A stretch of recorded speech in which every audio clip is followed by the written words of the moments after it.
We're one day away from getting set to watch the Penguins prospects in the Prospects Challenge. Which lines are you going to see? Well, Pat and I are going to discuss that right after this.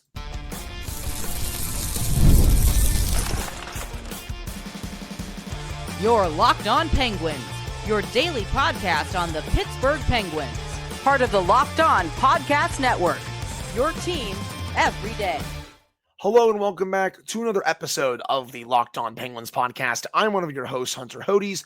You can follow me on Twitter at Hunter Hodes, joined by my co-host, Patrick Dam. You can follow him on all social media platforms at Synonym for Wet. You can follow the show's Twitter at LO_Penguins, and you can follow the show's Instagram at LockedOn_Penguins. Of course, thank you all so much for making this your first listen/watch today. We are free and available on all platforms. And finally, today's episode is brought to you by FanDuel. Download the FanDuel app right now by visiting FanDuel.com and win $300 in bonus bets if your first $5 bet wins. Pat, we are literally a little less than 24 hours away from at least watching a little bit of hockey.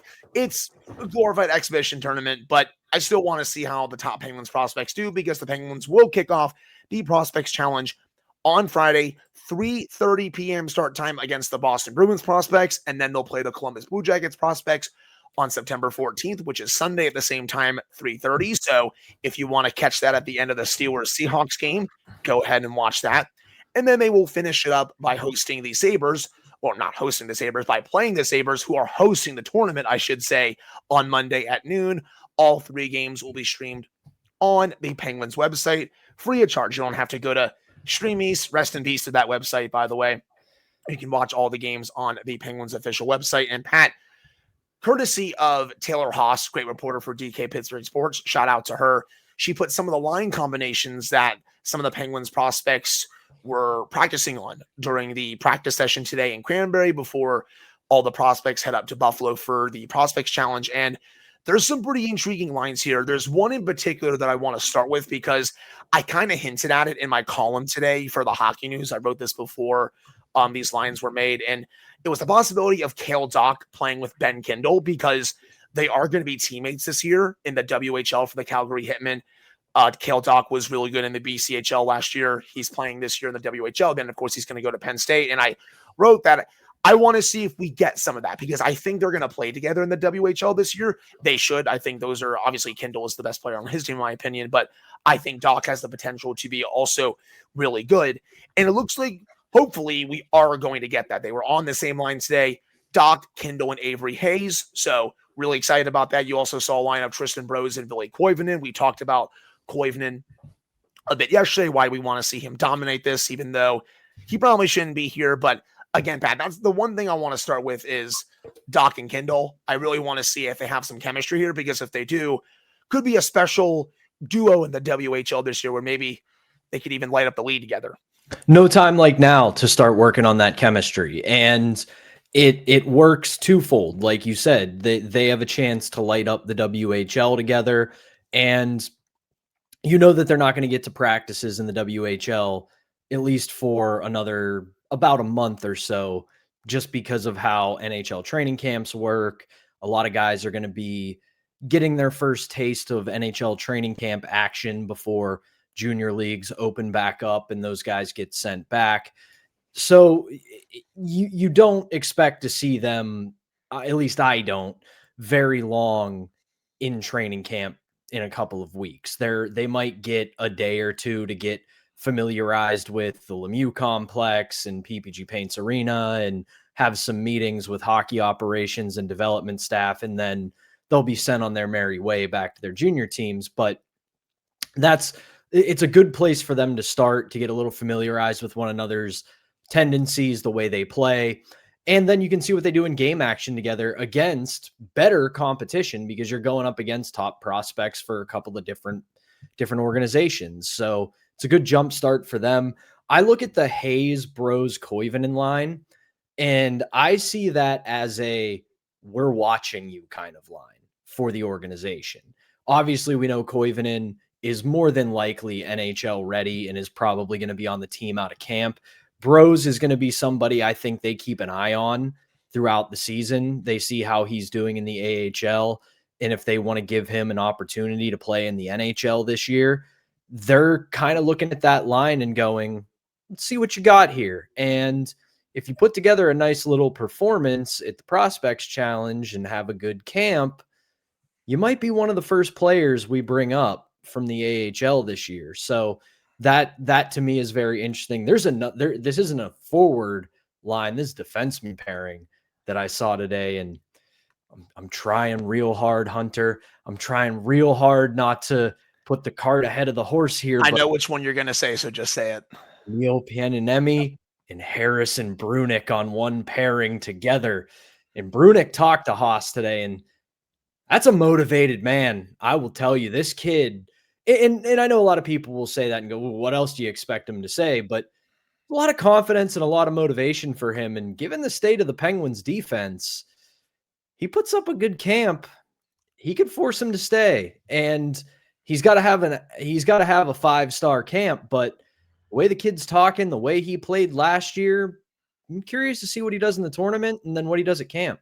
I mean, he had a 5-star camp last year, so maybe he can do it again and then force the management and the coaching staff to really have some tough calls to maybe even just give him a trial, even though, again, still right now, the right side is crowded, to say the least. I did also read that article. Not going to spoil the whole thing. I want everyone to go check it out for Taylor, just because she did a great job getting those quotes and everything like that. And I agree. He's very motivated heading into this year. He wants to stay in the NHL for the full year. Still TBD on what happens with the CHL AHL agreement. The CHL is still doesn't look like they're budging as of right now. I don't think it's going to kick in this year, but we still have a few more weeks, but TBD on that. But that's still a pair I'm going to be watching, because with Pieninemi as well, he's going to be in Wilkes-Barre this year.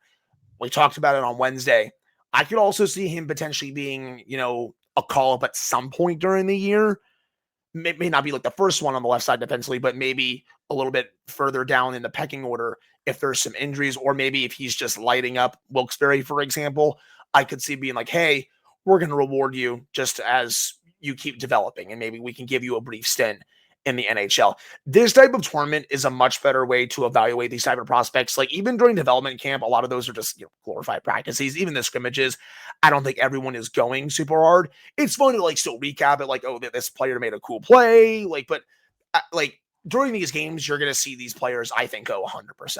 That's how you can get it's better for analysis for a couple of reasons. One, we talked it to death during developmental camp. That is quite literally them putting them on a track for development. It has no real value other than this is what we want to see you guys do, both individually and as a collective. But then you get to this, they're turning the scoreboard on. They are playing real hockey. It's full contact. It's full speed. It's a competitive environment. And you're going to see both how these guys fit into a system and into a team environment. We're probably going to get a little bit of an early look at what Dan Muse might want to do this year. Don't take too much away from it, because obviously the majority of the guys that you're going to see in this tournament, you're not going to see at the NHL level this year. But we know how NHL teams operate now. Everything is connected in your organization.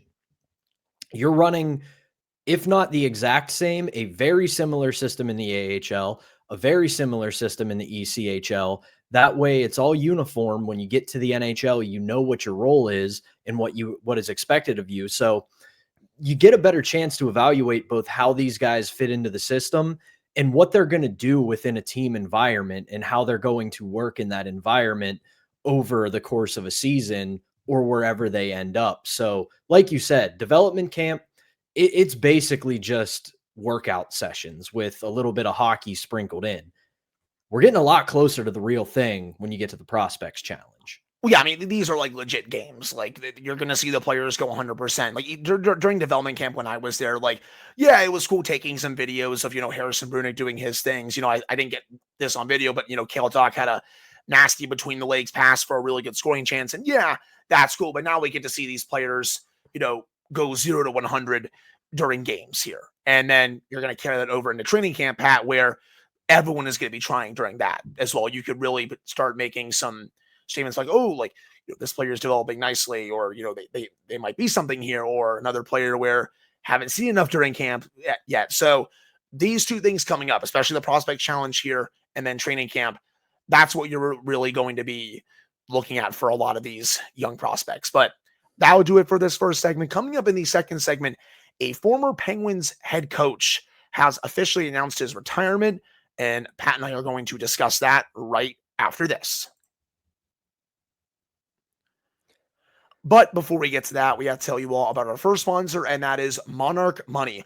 Most people can't even name all their financial accounts or even what they're worth, whether it's 401ks, properties, or investments. And when you don't have the full picture, you can end up leaving money on the table. That's why there is Monarch Money. It is an all-in-one personal finance tool that brings your entire financial life together in one clean, easy-to-use interface on your laptop or on your phone. Monarch is built for people with busy lives. If you put off organizing your finances, Monarch is for you. It does all the heavy lifting for you. You can link all your accounts in minutes, see clear data visuals, get smart categorization of your spending, and finally feel in control of your money without ever touching a spreadsheet.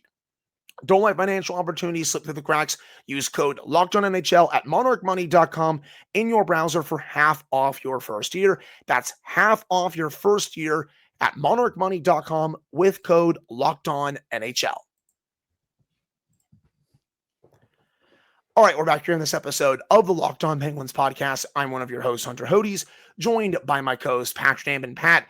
It's an end of an era. Michel Therrien, former Penguins head coach, has officially announced his retirement. He hasn't coached in the NHL in a little bit, Pat, but he officially called it quits. And I know when you think of Michel Therrien, I think a lot of people think of his amazing rant, his post-game rant, where calls all the players soft, has the thing about Max Talbot calling him 5'8" and just going like, and I've quoted this on the show before, am I going to be happy to play 8 minutes? No, I'm not going to be happy to play 8 minutes. It's a rant for the ages. I try to watch it at least once a year, maybe more. It's incredible. But even outside of that rant, he really, as far as coaches go, he started the foundation of success for this hockey team. It carried over into Dan Bylsma. And then once Mike Sullivan was hired, to carry over into him. And then the rest was history, back-to-back Stanley Cups. Dan Bylsma obviously won in 2009. But the job that Michel Therrien did, taking that team to the final in 2008, taking that Red Wings team to 6 games where they probably didn't deserve to go 6 games against that Red Wings team, because I think that's the best team. I think they are the best team in the Cap era. They're one of the best teams I've ever seen of my lifetime. He did a great job that year. And again, he just really, he was like the starting piece for the foundation of the Penguins would end up being during the Crosby, Malkin, Letang years. And, I wish him the very best in his retirement.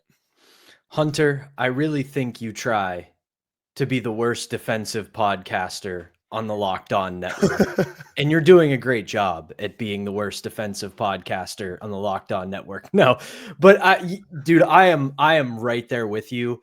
And I bring it up all the time because I'm such a nerd, but the Penguins 50th anniversary doc, they talk to a lot of people about that. I don't think, if my memory serves, they don't talk to him directly about the rant, but Tom McMillan basically came out because he was doing communications still with the team at the time. And he basically said that was not an accident. That was not on the spot. It wasn't improv. He didn't get heated after a game and just blow his top. He knew he was going to do this. People think it's a madman rant. No, it was a planned thing to call his team out because they were struggling. And even though they weren't quite the Crosby era Penguins just yet at that moment, you could see the potential on that team, and they were not playing up to it. They were struggling. And that was Therrien kind of pushing that last button of, okay, if you guys aren't going to listen to me, if you're not going to listen to yourselves, if you're not going to take the message from these losses, I'm going to embarrass you. Yeah. And the thing about Therrien is he was a notoriously hard coach. He was notoriously strict, but he wasn't unfair. And he wasn't, I know this is going to sound contradictory, he wasn't mean. He wasn't the guy who was going to embarrass you or put you out in front and call you out.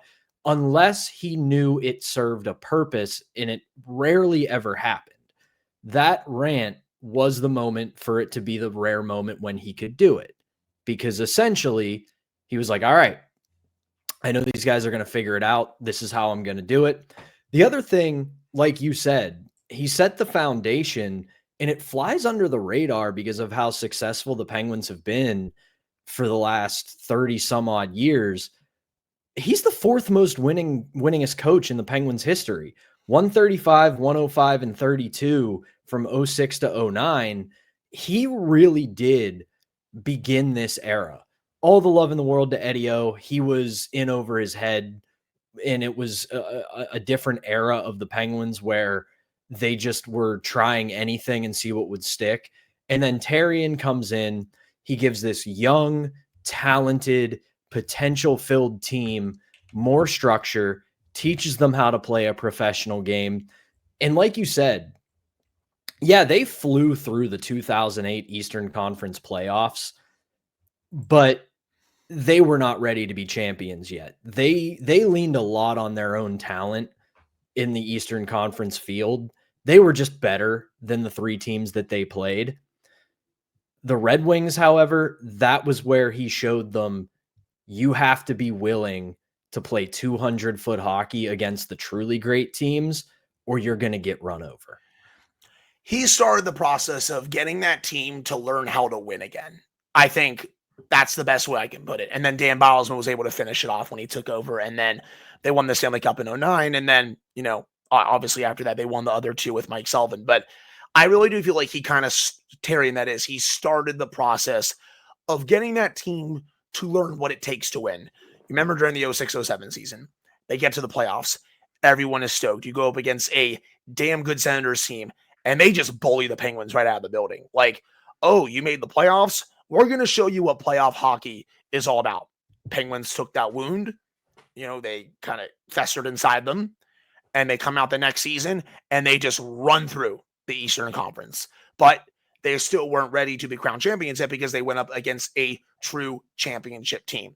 Next year, I know Therrien gets fired for Dan Bylsma, but they go up against that Red Wings team, and again, I've said it before, game 4, it felt like at that point, like they were ready. And it was a process over multiple years where I really think he instilled in them, or started to, this is what it's going to take to win in this league. And I will always give him credit for that. That's how I wanted it. And that's really, I don't mean this in a negative way, because it has such value, especially in the NHL. Michel Therrien is a setup coach. He's rarely going to be the guy, if ever, that's going to win you a Stanley Cup behind the bench. But he is the guy who is going to be before the guy. He's the guy who is going to come in, create a structure, teach a team what it takes to win. And again, I know that sounds contradictory because I just said he's not the guy that wins for you, but he's the guy that takes a team that has all this potential, all this raw talent, but doesn't have structure and puts it in place. Because let's be honest here. When you look at the way those Penguins teams played, they were kind of boring because he is a defensive coach. He's a coach that teaches you how to play responsible hockey. And Crosby's rookie year, the Penguins were exciting and they played an exciting brand of hockey, but they stunk defensively. They were genuinely bad defensively. We think it's bad now defensively. It was worse when Crosby first got into the league. That team, they thought they could go out, they could outscore everybody 7-6 and 8-7, whatever you want to call it. And they got a reality check as a young group that you can't play that way in the NHL. It's fun from time to time, but eventually it catches up with you. They bring in Therrien. Therrien puts that structure in place, teaches them that mentality. And then in 2009, Dan Bylsma comes in.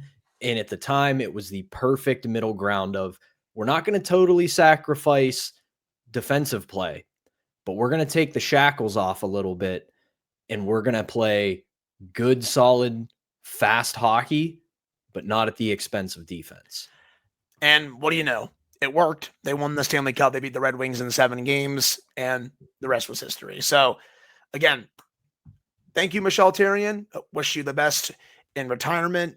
And I think that'll do it for this second segment of today's episode. Coming up to end the show, Pat, there was a very cryptic tweet put out by the Penguins this morning about Marc-Andre Fleury. What could that mean? Well, we're going to have some fun with that coming up right after this.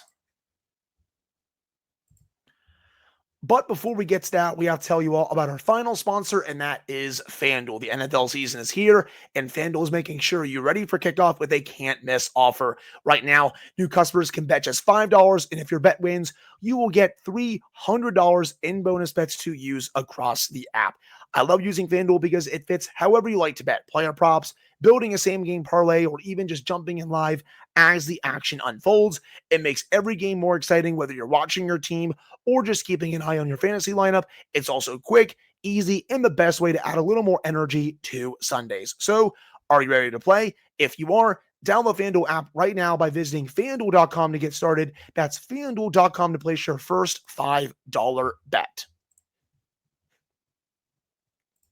All right, we're back here in this episode of the Locked On Penguins podcast. I'm one of your hosts, Hunter Hodes, joined by my co-host, Patrick. And Pat, very cryptic tweet put out by the Penguins this morning, tweeting, starting our day with a balanced breakfast, a.k.a. the Fleury Flakes, and a Fleury bobblehead next to there with some orange juice as well. Looks like a couple coffee mugs as well, a little bit of milk too. Pat, what could this mean? You also have Alan Walsh, his agent, his longtime agent, tweeting as Bruce Springsteen saying, there is something happening somewhere. I just know that there is. I wonder what this could be about. Are you retiring his number, signing a one-day contract to officially retire as a member of the Pittsburgh Penguins? Those are just the main two things that come to mind, but I don't think the Penguins put that out by accident. I think there is definitely something that's going to be announced regarding Fleury at some point in the near future. I don't know what, but I don't think they just did that for the sake of doing it. I didn't know about the Alan Walsh post, so that's new to me. Yep. And we know Pittsburgh might love Marc-Andre Fleury, and we do, but we don't love him more than Alan Walsh does. Yeah. And I don't mean that as an insult to Pittsburgh. Alan Walsh, man, he rides and dies with Marc-Andre Fleury. We all remember the sword tweet. Yes, you do. But I think about it this way. I don't think his number's getting retired, at least not yet. It's I don't want to say it's too soon because we know he's retired. He has emphatically said he's done. Like right. There's going to be no, I took a year off and then I decided I missed it. He's done. And I do think you want to wait a little bit before you put that number in the rafters. I'm of the mindset, and we've said it on the pod before, all of the big four should be retired at some point. 87, 71, 58, 29. They were all part of the most successful era of Penguins hockey until the next one. And even I don't know if there will be a next one that was this good. So I look at it that way. I also think they're probably not going to put him in the Penguins Hall of Fame yet. I think they'll wait 3-4 years to get this first class out of the way. That way they don't take any shine off of the first 3 classes with Marc-Andre Fleury. So if I have to guess, it might be a one-day contract to retire as a Penguin. Sorry, Chicago, Vegas, Minnesota, but he's always going to be affiliated with the Penguins, no matter what he did in his career. He was a first overall pick here. People to this day, and I mean this in no hyperbole, people still say this to me. People are still mad they picked Murray over him. And we're not going to have the debate. I'm just saying it's still a thing that happens. So it wouldn't shock me if they do a one-day contract. He says, I'm retiring as a Pittsburgh Penguin. I'll always love this place, blah, blah, blah, blah, blah. And we all cry happy tears because we love Marc-Andre Fleury. That's probably the most likely scenario. I think they would wait to do a jersey retirement until, if they do it, until after 87, 71, and 58. I think those 3 should take of most importance just because they've been here for 20 years now. So that's like, come on now. That's obvious. Sid will go first, then I think we'll go Gino, then I think we'll go Letang. And, I don't want to get into the whole thing as well. I personally don't think Fleury should have his jersey retired, but that's also just me. But if you want to do a one-day contract and eventually put him in the Ring of Honor, which I think they are going to do after they do these first 3 classes, I think that's going to happen. Now, Pat, do you have an idea you're cooking here or what's going on? 1 hour ago, from the agent provocateur himself, Alan Walsh, a picture of Marc-Andre Fleury in his yellow pads in the current Penguins jersey with the caption, "Who misses this?" Flower emoji. Could be the one-day contract. Again, I think of the options we have discussed, that's probably the most likely. Anything else would probably be a little bit of a surprise, but I'd be all for that. Like, I think having him retire as a member of the Penguins, that feels right, considering how long he was here, how close he still is with Crosby, Malkin, and Letang. I think that part would feel just right. And you also saw the ovation that he got at PPG this past season when he played his final game there. And they'll probably stream the press conference if they have a one-day contract thing. And that might break YouTube, honestly. It would be a lot of fun. But if I had to move over new heights in Taylor Swift, the Marc-Andre Fleury contract signing's coming for you. That would be nice if they broke all those records. But hey, no more new heights talk for you on this show. I can't do it. I refuse to watch any part of that show because I just don't care. That's the bottom line. But we wanted to spend a few minutes on that. Let us know what you think that post could be about down in the comments. Let us know who you're excited to watch in the Prospects Challenge and all that. But that will do it for today's episode of the Locked On Penguins podcast. Thank you all so much for taking the time to listen to / watch this one. Pat and I will be back with a fresh episode for you guys on Friday. A little bit of fan takes, so send us your takes, send us your questions, and we'll probably recap a little bit of that first Prospects Challenge game as well. That's why the episode might come out a little bit later tomorrow. Pat and I will talk about it. But for Patrick Damp, I am Hunter Hodes. Thank you guys so much for tuning in. We appreciate it. We'll be back on Friday.